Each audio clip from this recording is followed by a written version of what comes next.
Questions? Who's got a question? Ah, yes, sir. Oh, wait, microphone for you, sir. A little microphone. Hi, thanks for your talk. Sure. My name's Cyprian, and I worked as a project manager at a large financial service company. You mentioned that design has to change. Could you elaborate on that? Sure. And sort of which ways you see, design changing and becoming more integrated as part of an engineering process? Sure. One of the biggest, at the time we saw it as a benefit of the design phase, was the fact that we didn't have to deal with any non-designers. And that was a huge flaw in trying to transition design to be more lean and more agile. And so the biggest change there is to start including non-designers in the process significantly sooner in the process. And so that means collaborative sketching sessions. It means whiteboarding sessions. It means taking an idea that I just had and walking over to an engineer and sharing that idea with that engineer, despite the fact that I didn't spend a week refining that thinking. It's about being more transparent in the process and more inclusive. Now, many designers often push back and say, well, it's not finished, it's not ready, I don't want to show it yet. But the risk is that you'll go too far downstream to a point where it's no longer feasible, or it's no longer meeting user needs and that type of thing. And so the sooner that we can get that feedback in there, the better we can make the design itself. Now, the other concern is that the feedback will come back in an uneducated fashion, right? But the onus is on us as designers to educate our colleagues about why we chose to make it this way and why we made these design decisions. And what ends up actually happening is that folks who have never had access to the design process before start to recognize how much goes into every design decision and how valuable it is as a profession. It actually elevates the perception of the design discipline in the organizations that start to work this way. And that's really the biggest thing, is to be much more transparent and much more inclusive. That design process used to be this black box, right? Requirements in, specs out, and we don't know what happens in the middle, right? Let's open that up and get lots of people in there quickly and early. Yep. Mark.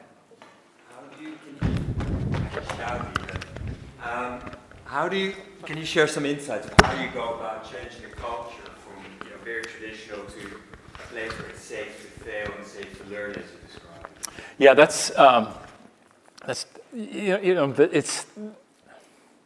it's not easy, right? Because the incentive structures still in most organizations are based around shipping, right? Get the feature out the door, and if you didn't ship it, then you failed. Right, and that's generally seen as poor. The most successful transitions that I've seen have come incrementally. Almost every transition that I've seen that's been very heavy-handed, top-down, everybody takes this training, everybody goes through this process, the whole company, have generally resulted in catastrophe, because people don't understand why. They don't understand why this is better. They don't understand why the company is asking them to do this. And so the organizations that have done it well have started small. They've taken a pilot team, and they've put them together in a room, product design engineering, and they said, your job, you have 6 weeks or 3 weeks or whatever it is to solve this business problem. And let them figure out, A, how to work together, which they probably never had to do in real time before, and B, how to work together within the context of your company and your domain. And as they start to get that right, you can then spin up a second team and a third team and a fourth team and kind of build the learnings off of those. Now, there's a big risk here, and I've seen this happen firsthand. There's a colleague, a friend of mine back in New York who works at a big financial services company. And he begged and pleaded his bosses to let them work this way. Please let us work this way. Please let us do it. And then he managed to coax a week out of them. He got a week sort of like safe zone, and he got to fly in a few colleagues from a couple of different states, and they sat together for a week, and they sketched together, and they prototyped, and they talked to customers, and at the end of the week, they emerged with this idea, this new concept that they'd worked on. But the mistake they made was that they buried themselves in a conference room for the length of that week. And so their colleagues and their bosses didn't see what went into that work.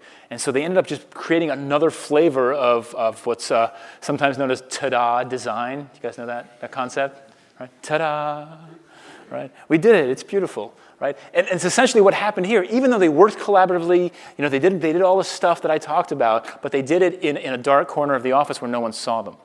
And so as you're spinning up these pilot teams that are learning how to work this way, do it in the open. Let people see them stumble. Let people see them win. Let people see what they're doing and how they're figuring it out. Because they can offer advice, they can learn from it, and it's less scary. The change becomes less scary because you're watching it happen. The last bit of advice I would also offer in that answer is, as you're building that transition, work with coaches. Hire them full-time or bring in consultants or whatever it is, but it's super helpful to have coaches help negotiate teams out of ruts and help them rethink the way that they're working. It goes a really long way. Yes, sir. Yeah. Yep. Oh. Okay, I have basically two questions. One is, when you start working that way, in our company, we started introducing some of these practices that you presented here, and there seems to be some people seem to be a little bit uncomfortable with going and validating hypotheses to customers quickly. They want to do a lot of work learning first what the problem of the customer was, instead of what you suggesting in your book, which is doing a bit of analysis and then talking to customers as quickly as possible. So my question is, what would you answer and make these people more comfortable? The other question is, there seems to be also a little bit of uncomfortableness around having other people do research other than trained UX professionals. So again, Certified UX. Certified UX exactly. professionals. Yeah. So, Got it. Good question. So let's talk about the first thing. In the book, what I talk about is that essentially the team is handed a problem statement. Right? There is a level of faith, perhaps, that the team places in that problem statement that someone has gone off and discovered an opportunity for the business to improve something, right? In the customer experience, in the way that we run our service, whatever it is. Certainly, one of the first things that the team should do is figure out whether that problem exists. Right? Otherwise, you're building solutions for problems that don't exist, and in most cases, that doesn't end well. Right? And so, breaking down that problem statement into a series of assumptions as a team, and then determining which of those assumptions are the riskiest, is good practice. You can do that as a team. You can do that relatively quickly. Half a day, a couple of days, however long it takes as a team, depending on the complexity of the space, and then to go out and start to figure out whether that assumption is true or false. Now, keep in mind that if you work, and most of us work in legacy businesses, right? There's some kind of legacy product. Most of us aren't starting from scratch, unless you're in a startup environment, right? There is learning to be taken from previous work, right? We've got existing customers. We've got behavioral patterns. We've got analytics. We've got systems that we know do certain things and that people do certain things with, and you can leverage that into your assumptions validation effort. But I think it's important to take that problem statement and at least identify what the riskiest assumption is in it, and make sure that that's accurate. As long as the focus of the team is learning, I think that's fine, right? But then at the end of the day, despite shipping not being the measure of success, you will need to ship something. right? So once we've kind of identified that there is risk here or isn't risk here, and we have a sense of how to mitigate it, let's move forward. Let's figure out if this idea mitigates it. Let me give you a kind of a concrete example of a situation I faced about 3 years ago. There's a company, I always wonder if I should talk about them or not. They guard their brand, but a children's media company in the United States that's been around for over 40 years. They use puppets that start with an M to teach kids how to read, right? They were moving into digital education products. And they wanted to build a tablet-based product for low-income classrooms, okay? We were brought in to help design that product. It was already taken as a given that tablet was the right form factor for that product. We took that to be the highest risk assumption of this whole thing because all the design efforts, all the equipment procurement contracts that they would sign with tablet manufacturers to buy tens of thousands of these things hinged on the basis that tablet was the right form factor for this particular product, right? And they're going to put these tablets in low-income classrooms with pre-kindergarten students, so ages 3 to 4. Most of these low-income classrooms have 30 to 40 students, one teacher. In a good classroom, they have 2 teachers. Okay? There was a fundamental assumption that the teacher could at any time during the day pause and look at a tablet as she's managing 40 children under the age of 4 to determine what to do next with her lesson plan. We learned this by sitting in the classroom and watching, right? We didn't have to do anything. Just go sit in the classroom. None of us had been in a pre-K classroom in a low-income community in a long time, right? The other thing that we learned, because we knew from the business plan, is that they weren't going to give every child in the class a tablet. They were going to put 5 tablets. What happens when you put 5 tablets in front of 40 children under the age of 4? Right? Lord of the Flies happens generally, right? So again, so that is a highly risky assumption that you can validate or invalidate very, very quickly simply by sitting in a classroom in that case, right? So that's what I would do. I would look at what are the opportunities to learn very quickly if we're actually solving a real problem. And it typically manifests as some kind of an observation or a conversation with the end users of the product, typically. Now, the second half of your question was, what happens when people are uncomfortable with others, non-certified UX people doing research? As I said before, do less more often, right? There's this perception that comes from decades of usability research that says that only certified people can do it, and that it has to happen in a facility with 2-way mirrors and video recording and lots of candy and all of the things that make those sessions boring as hell. The reality is, and this was proven by the people who did all that work, like I'm talking about Jacob Nielsen, right? The reality is that if you're recruiting well and you're asking the same set of questions, then between the likelihood of you discovering anything monumentally new about your particular idea decreases exponentially after the 5th user, right? So you only have to talk to between 3 and 5 users to start seeing the big patterns. You can work together as a team to write those scripts. And nobody was born great at user research or user interviews. They got great by practicing it, by doing it regularly. And simply practice. So if you let engineers talk to customers, they'll get better at talking to customers. If you let product managers talk to customers, they'll get better at it.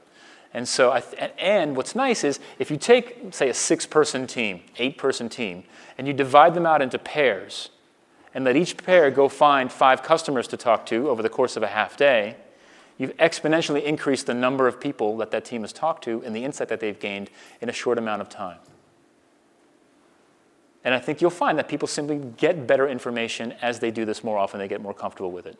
So I would push for more of that. Now, the people who are really good at it, the user researchers who've been doing it for a while, the dedicated research, they should teach those people how to do that work well, so the data comes back as good as it can come back. But essentially what you're doing is you're deputizing the staff and letting them go out and do the research with you and then come back, and you can help them make sense of it as the user researcher. What else? Here, next. Okay. Hi. Hey. It feels like however quick and responsive you make the discovery process and however many things you speed up, so you try lots of stuff, Yeah. you still end up with a bit of a mismatch between the number of potentially awesome ideas that your team's coming up with, that your company's coming up with, and the number of things you can do even the very, very simplest experiment with to find out whether it works. So do you have any tips for increasing your conversion rate there? So going from lots and lots of ideas to increasing the success rate of the experiments that you do have time to run. However simple you make them, however quick you can do it. I don't know if there's an answer to that question. I mean, you're asking how to increase the success rate of experiments. I mean, the point. That's a great question. And again, I don't know if there's a great answer for this. I mean, at the end of the day, what we're leveraging here for a lot of this thinking is scientific method, but this isn't science, right? I mean, we're not. I mean, it's not. You don't get a bind like when you mix these two chemicals together. Did they blow up, right? The insight that we typically get is not usually that binary.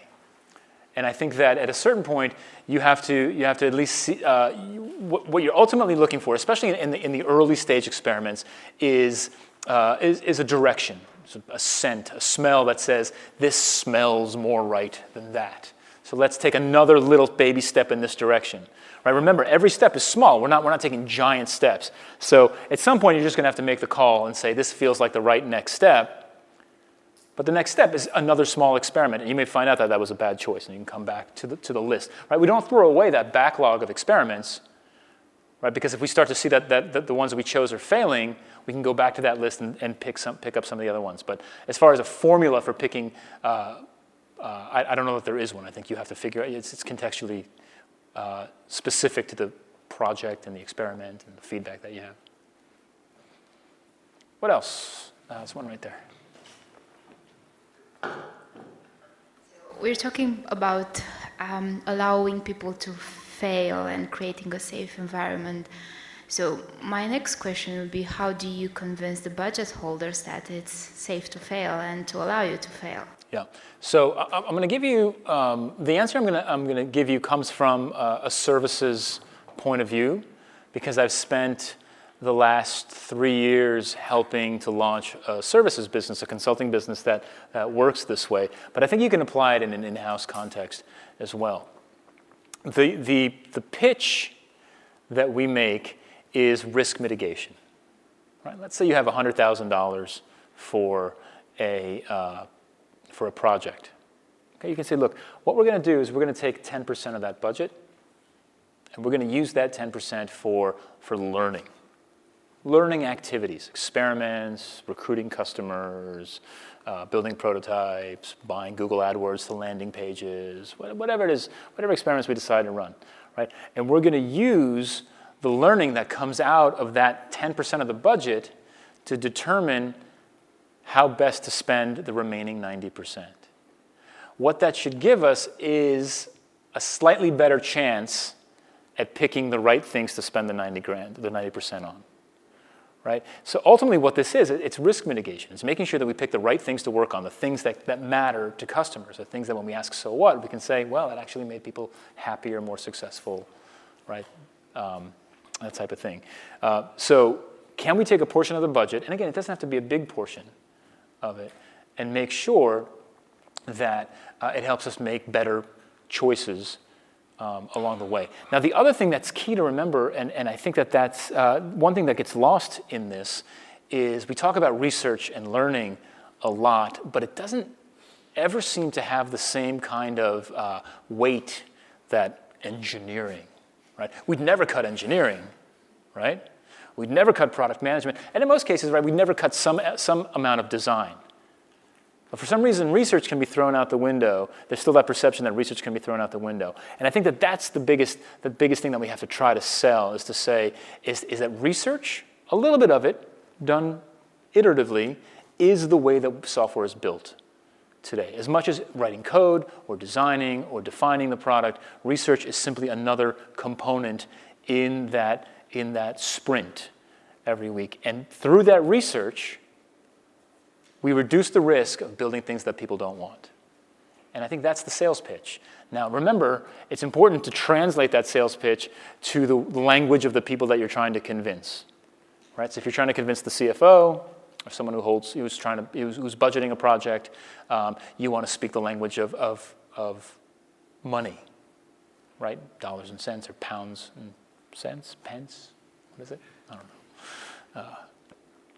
But if you're trying to convince a resource manager, for example, to give you the resources you need for a project, then you want to talk about spending less time doing the wrong things. So we need this, right? So as you're making the case for reducing the risk of building things that people don't want, it's crucial to use the language that the people that you're trying to convince, care about. Because in most cases, they don't care about button placement and workflows and interaction logic and that type of thing. What else? There's a hand up way in the back, and there's one over there. So we'll start here, and we'll work our way up there.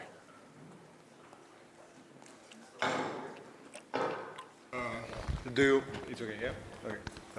Do you know any way to apply lean principles to a style guide first approach? As in, for example, when you start a new product, and you don't want to create necessarily just an MVP, but you want to think about the whole solution, and basically create the style guide, and based on that, create more functionality, so you make your development much easier, like from a component-based design, let's say. So here's what I think. I think there's I'm going to give you a nuanced answer to your question. I think that there are industries in which you have to do some level of polished design even when you launch your experiments. For example, fashion. Right? If you're building a fashion brand, you can't come out with a site that looks like Craigslist, right, as your MVP. Right? If you're trying to create some kind of a vibe or hype around some kind of a fashion, like think Warby Parker, for example. And you should read their story because it's interesting. Right? Warby Parker, these are Warby Parkers, by the way. Warby Parker, the glasses company, right? They are a fashion brand, right? They had a really interesting startup idea, and it was risky, but they couldn't go into the market competing for people's faces with Versace and everybody else who makes glasses, right? Without some kind of a polished, an initial polished brand approach. They've evolved it and they've iterated it over the years. Right? And so I think that depending on your domain will depend how much polish needs to go into your early experiments. Right? In some situations, I think it's absolutely critical, and that fashion immediately comes to mind as the one was one. In other situations, it's probably not as crucial. Right? If you're building some kind of a B2B software platform, you could probably come out a bit less polished. Right, and then, and if you're going to come out with an initial polished design, then building a style guide around that for your experiments, for your email campaigns, for your landing pages makes sense. Yep, that was one up top. Vlad's getting his exercise tonight.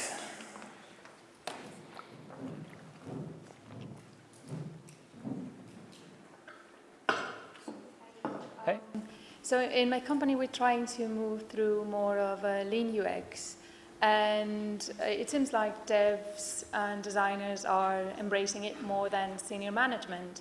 And my guess is probably that getting paid to get really good ideas and the brilliant ideas, and moving through a more evidence-based decisions may feel them uncomfortable. And my question is more about how do you make them engage with the new system and feel that they are contributing? Yeah. So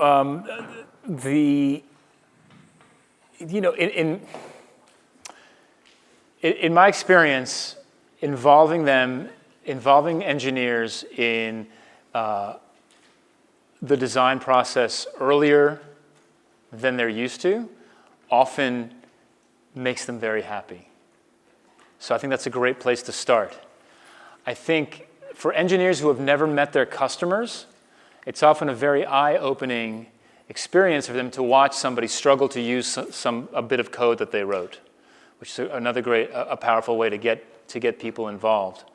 The conversation similar to your question over here is, hey, why, we're going to write code, let's spend less time writing the wrong code, right? Let's spend more time working on features that people actually care about. And let me show you why they care about it. Generally, better products are engineered when engineers get a sense of the problem that they're actually solving and they come up with better ideas. Now, that being said, I have certainly and consistently throughout the last decade run into engineers who do not care and do not want to work this way, right? And I think that's okay, right? I think that some people got into software engineering so they wouldn't have to deal with people, right? And that's fine, right? I don't think there's anything wrong with that. Seriously, I really don't. We have to find, so as an organization, if you're going to transition to this way of working, that's going to be a problem for those people. And so there's two options. We have to find them projects that don't require interaction with customers. Maybe they're kind of deep back-end initiatives of some kind that allow them to sort of put their headphones on and write code all day, which can happen. Or if it's a small company and those opportunities don't exist, you may have to part ways with some folks if you decide to move to this way of working. Right? And I've seen that happen firsthand. I'll tell you, just to share with you a quick anecdote, I was teaching a workshop, just a workshop, not even a project, with a fashion retailer in the United States about a year ago. And we had about 75 people in a week-long workshop. About half of them were engineers, and about half of those engineers were back-end engineers. Okay? The product, the merchandise that the retailer sells primarily is women's underwear. And we had full plans to have these back-end engineers go out into the field and talk to women about their underwear buying habits. That's the system that they're building. That's the service that they're providing.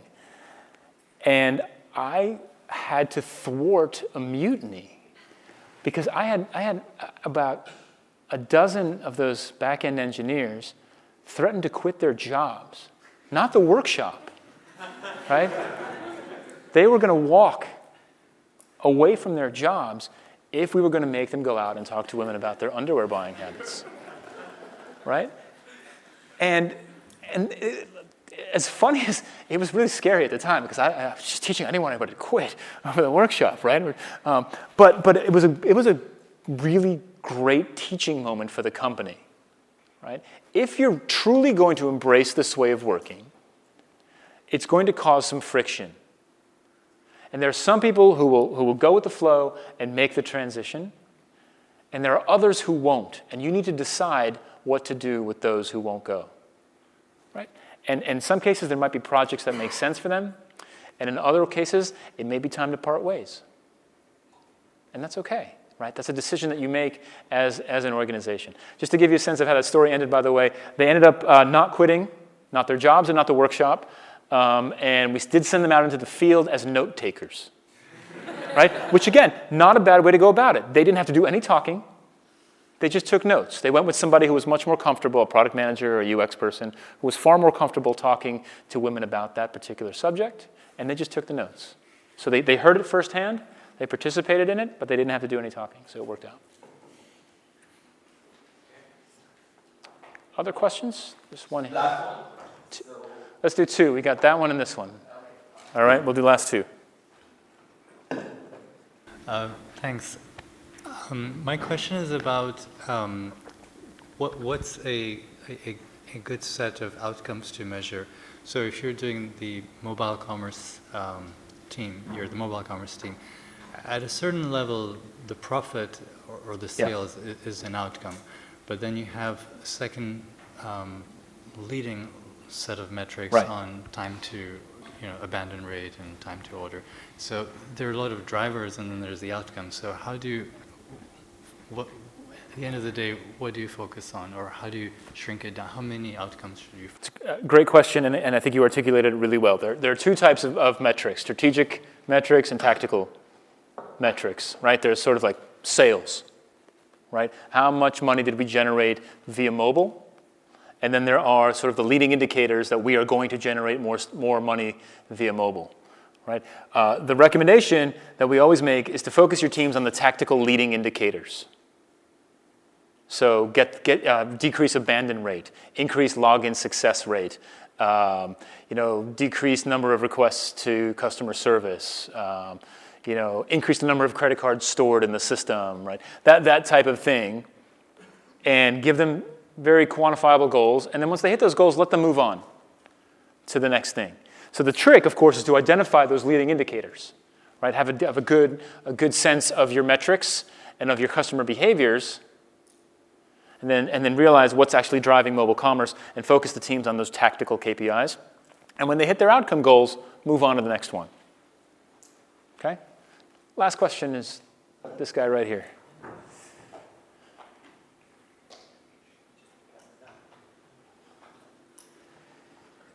I was really interested by the phrase you mentioned about you can't work as an internal agency anymore, which totally makes sense in this way of thinking. Yeah. Can you give any thoughts on how we should structure teams? Is it one UX person to a cross-functional team? Should they act as a consultancy? And I'd love to get your thoughts on that kind of thing. Sure. So I'll paint the ideal picture first, and then I'll paint the realistic one. The ideal picture is one designer per team, per Scrum team. So a Scrum team should have product design and engineering, right? Those are the kind of the three legs of the stool, and there should be an engineer, a designer on each one of those teams. Think of the Spotify model if you've seen it, the Spotify white paper, right? It's generally a good model. And then there's still a design chapter guild. I can't remember which one of their words at work, but essentially a design team, right? And that team gets together on a weekly basis and shares learnings and ideas and designy stuff, right? But during the day, they sit with their Scrum team. They work with their team, and they work on that team, dedicated to that initiative, to that outcome. That's ideal. And unfortunately, that's not realistic in most companies because there aren't enough designers often to match with all the Scrum teams. In that situation, the realistic case that I've seen work okay is that designers can sometimes support two teams. They have a primary team, and then they have a secondary team. The primary team is the one they spend most of their time with, and the secondary team is a team that they help advise. Now, how they advise that team, I think once you start sending designers to multiple stand-ups in a day, you start to eat their day away, and it doesn't become the most productive day. But I've seen office hours work well. So I've got a primary team that I support. I go to stand-ups, I go to iteration planning, I go to retrospectives. And then Tuesdays and Thursdays between 3 and 5, I'm at my desk for the other team. Right? So if you need stuff, I'm here. Now, the way to kind of offload some of that work, I think gets back to his question a little bit about style guides, right? I think once you get to a point where you've got a pattern library and a design language that you're comfortable with, and you can codify that not only with design assets, but with code assets, then you offload a lot of the basic stuff from the designers. So you don't have to ask a designer every time, where does the header go? Where does the footer go?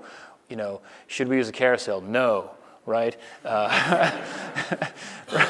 Where does the positive action button go? How do we do form labels? Right? We codify that stuff and we don't talk about it anymore, so that the designers can focus on the challenging problems, and engineers can. Oh, we need a form. Terrific. I know how to do a form. I've got the code for it. Here are the values that it needs. Right? We don't need designers for that aspect of it. So that helps offload some of the work as well. So that's a bit more realistic. I think that once you start to spread designers beyond supporting two teams, they're just doing just enough work to move on to the next, and the quality of the work suffers at that point. One last note before we wrap up, and I say thank you, is this. That's my email address up there, jeff@neo.com.